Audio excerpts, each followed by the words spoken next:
Ele é conhecido como Paulo Pirata, mas o sobrenome Felizardo soa como profecia. No barco das circunstâncias da vida, tem remado contra os dados mórbidos do câncer. É coisa de Deus, ele canta. Em dado momento, teve parte da sua vida com muita violência exposta nas redes sociais. Ainda assim, ele segue, e na condição de livro aberto, é o entrevistado de agora do jornal O Pedreirense. Confira. Estou aqui, Jerusalém, te amo. Paulo, antes de qualquer coisa, muito obrigado, né? Você que tem aí conversado com Deus, abrindo a sua agenda um espaço para esse mortal, né? Para a gente conduzir, na verdade, essa prosa. Na verdade, muito mais do que uma entrevista, o que a gente vai ter agora, na verdade, é uma prosa. Eu quero iniciar essa prosa, primeiro bebendo da água do passado, das suas origens. Quais as suas origens e como você acaba desaguando na música? Sou um pirata, mas não sou perneta.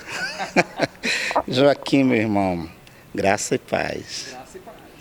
Meu irmão, 35 anos nas noites, fazendo o que eu queria, o que eu gostava. Durante esse tempo todo, fiz muitos festivais, muitas músicas, parcerias, muito churrasco, bebedeira, orgias. Mas tinha um vazio existencial dentro de mim. Tinha um vazio que me fazia raciocinar no dia seguinte.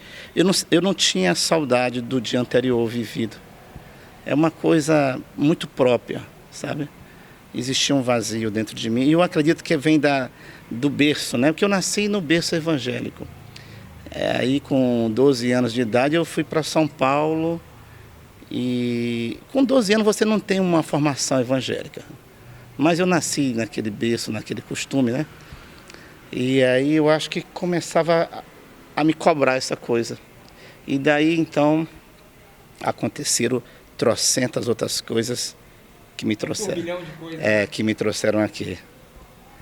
E como é que você chega, essencialmente na música? Quando a música te encontra, ou você encontra a música, ou ambos ao mesmo tempo? Eu morei aqui no Goiabal, nasci no Goiabal, um bairro de periferia. A cultura aflorava já, tinha um cara chamado Gipão, muito famoso e temeroso, sabe? Um cara Gipão, a gente tinha medo desse cara. E ele cantava em samba de breque. E eu sou pioneiro aqui no Maranhão, nessa linha de samba de breque, né, sabe? Quem mora no Goiabal todo dia vive uma atração, repentemente na birosca do Chicão. Virou notícia de televisão, ok. Zé Galego foi tomar gosto, levou 3 tapas no rosto, apanhou da sapatão. Meu Deus, que confusão. Então, ele cantava umas coisas assim, isso já é minha, né? A autoria é minha. Ele cantava umas coisas e me chamava atenção aquilo ali. E eu fui pegando um violão. E essa minha influência com São Paulo, meu encanto com São Paulo, deu-se daí. Porque na época eu não tinha violão, meu pai não queria que eu tocasse, era coisa de malandro, bem nessa época, violão que não fosse profissional era coisa de malandro, né?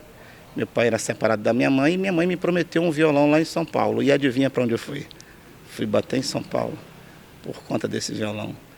E a música começou a aparecer, o samba, minha mãe gostava muito de Martinho da Vila e dizem que eu tenho uma cara do samba. Tá, também. E eu comecei a viver, até me dar conta que eu tinha que voltar para as origens, que eu tinha que agradecer a Deus. Nesses 30 e poucos anos da minha vida, eu não tinha cantado uma música para Deus ainda, sendo que o dom era meu por conta dele, ele tinha me dado o dom. E eu resolvi, então, fazer isso. Só que foi meio apelativo, né, irmão? Porque eu tive câncer. Tá? E quando eu fui para o berço evangélico, para as mãos de Jesus Cristo, eu fui arrependidão, mas eu fui levado pelo beiço. E lá na frente eu descubro que isso também não era legal, eu era covarde, na verdade, né? Talvez se o câncer não tivesse aparecido, eu estaria ainda até hoje aí perambulando e tal. Nada contra quem vive a sua vida como queira.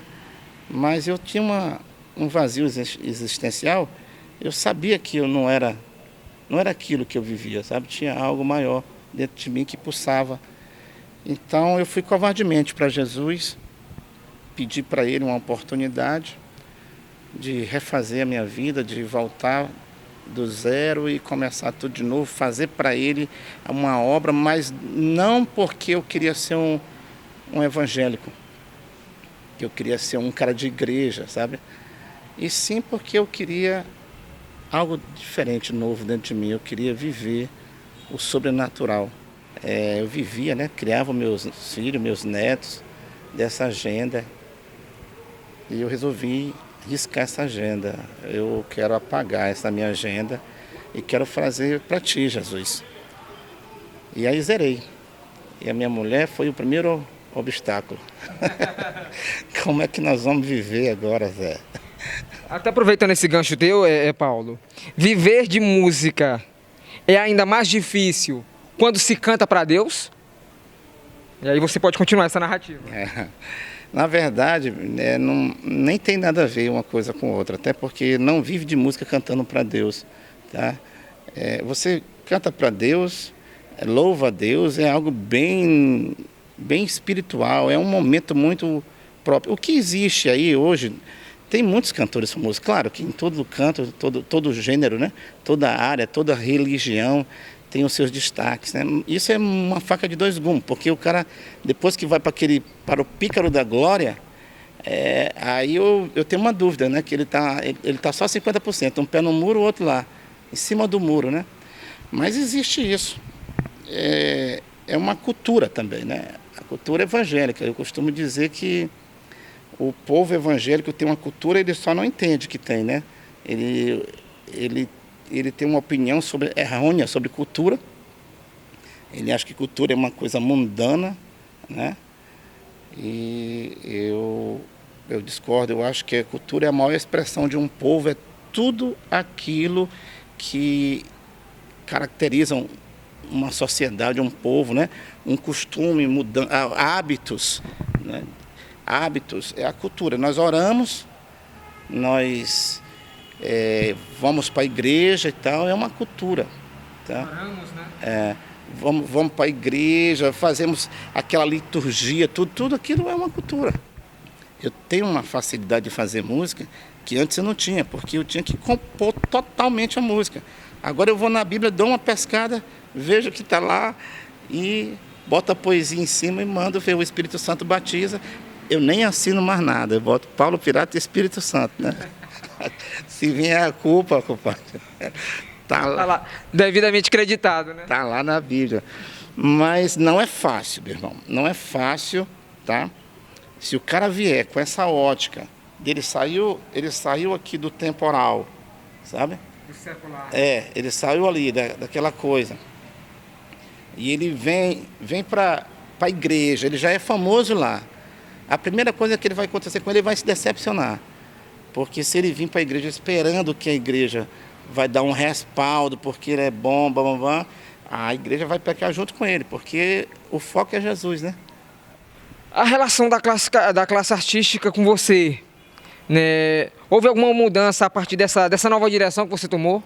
Né? Como é que tem sido essa relação sua com outros artistas, com pessoas que de certa forma como encaminharam ali contigo, conviveram contigo nesses espaços antes dessa nova direção? Houve alguma mudança? Sim, uma mudança tremenda, para melhor. Tá? Muita gente acha que vai mudar para pior. Para melhor por conta do caráter. Porque, como eu te falei, eu ofereci a minha agenda. Tá? Eu rasguei a minha agenda, zerei. Cara. Quando eu ofereci a minha agenda, eu recebi uma proposta de 3 shows de carnaval. 40 minutos, cada show, R$5.000, 3 shows, R$15.000. Isso é para o cantor, não é para a banda. Tá? Eu acho que o cara estava ouvindo quando eu fiz o meu comprometimento, o meu compromisso com Jesus. Ele disse assim, ele só me dava um show. Era só um show todo ano, ele passou a me dar 3, né? E eu disse não, a minha mulher quase separa, porque eu disse não. E aí eu troquei esses 15 mil por R$300, né? Eu levei 30 CD para uma igreja. E lá, na verdade, eu levei 50 CD, dei 20 e vendi 30. Entendeu? E aí consegui viver Aí uns dias com esses R$ 300. Então isso aí foi gerando um comprometimento, uma mudança de hábito, caráter. As pessoas, os amigos meus, artistas, começaram a ver que não era uma brincadeira. Difícil foi com o outro lado, né? O lado religioso é complicado. Muita gente achava que eu vinha fazer fama. Eu tive mais dificuldade com o lado religioso do que com o lado secular. Há exemplo de que hoje, 5 anos depois, hoje eu estou em festa, esse mês todinho, porque 5 anos de idade, 5 anos de tratamento do CA, 5 anos do jantar de gratidão, eu vivo em festa. Então, por isso esse show. Esse show que eu fiz aqui no sábado passado, ele me rende, no mínimo, 3, 4 meses de sustentação da bancada, né, da bilheteria. E nós fizemos ele aqui a 0 custos. E ainda conseguimos distribuir mais de 1.000 toneladas de alimento.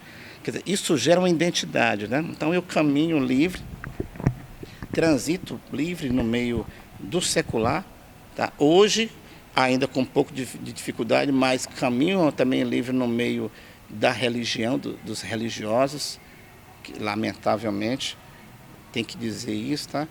90% dos apoiadores que eu tenho são de segmentos diferentes do meu, de religiões diferentes. Tem agnóstico no meu projeto. Incrível, né, cara? Exortando a pessoa sem que ficar cobrando dela algo, sabe? Eu falo muito leve, simplesmente que Cristo salva e pronto, e acabou. Mas não é fácil. Você já deixa, inclusive, um gancho para a seguinte pergunta.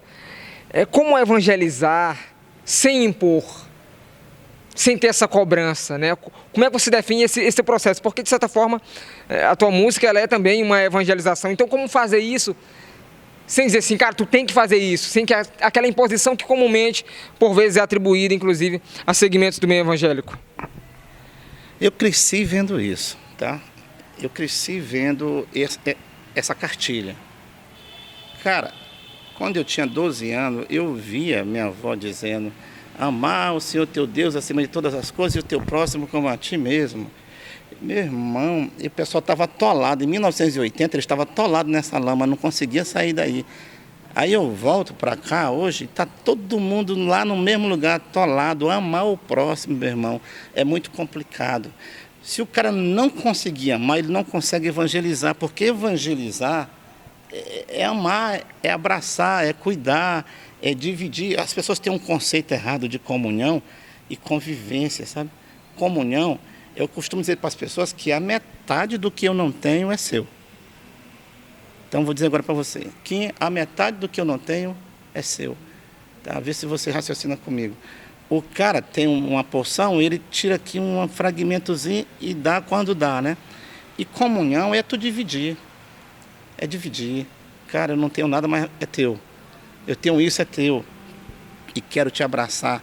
Então, se você fazer, tá? Você respeitar princípios, você tirar o umbigo da frente, você consegue evangelizar. As minhas músicas começam evangelizando os próprios crentes. Pô. Eu tenho uma dificuldade com isso, porque eu já até pedi numa igreja, não me batam, por favor. Eu tô lendo, eu tenho uma música que diz assim, só um trechinho. Verdade. Divergência entre cristão, maldade e devassidão, inveja e insensatez em vez de comunhão.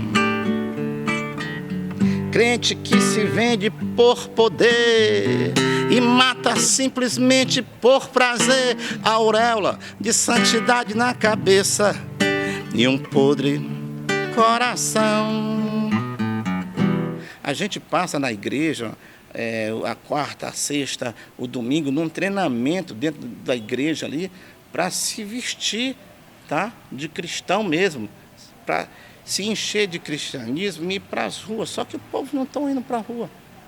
É muito fácil ser crente dentro da igreja. Ou não tem lugar melhor de ser crente do que dentro da igreja, tá?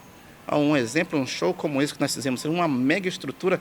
Teve gente que satirizou dizendo que Rock in Rio, estrutura de Rock in Rio, uma mega estrutura, rapaz, nem eu acreditei, sabe? E tudo de graça. Tudo bancado aí pelo Ebel, pelo Felipe, o Ebelson, pelo Natinho Produções, pelos amigos. Foi bancado pelo povo, tá, aquilo ali. Então foi uma linda festa, uma festa para Deus. Nós preparamos por 2 meses esse espetáculo com a ajuda da Nívia, da irmã Nívia, a Elicelma, o irmão Jânio, o irmão Pedro, o pastor dessa igreja batista, um Superman. O cara corria para um lado, era elétrico, sabe?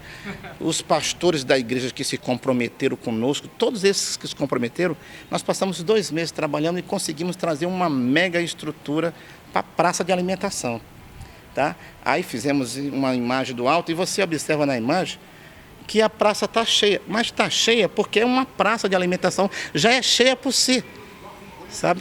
Mas no meio ali, no coração da praça, você vê um pingado de cristão, sabe? O povo perdeu a oportunidade de ir para as ruas e clamar. Os caras ficam bradando dentro das igrejas, sabe? Gritando, tirando espírito, fazendo um monte de coisa dentro da igreja.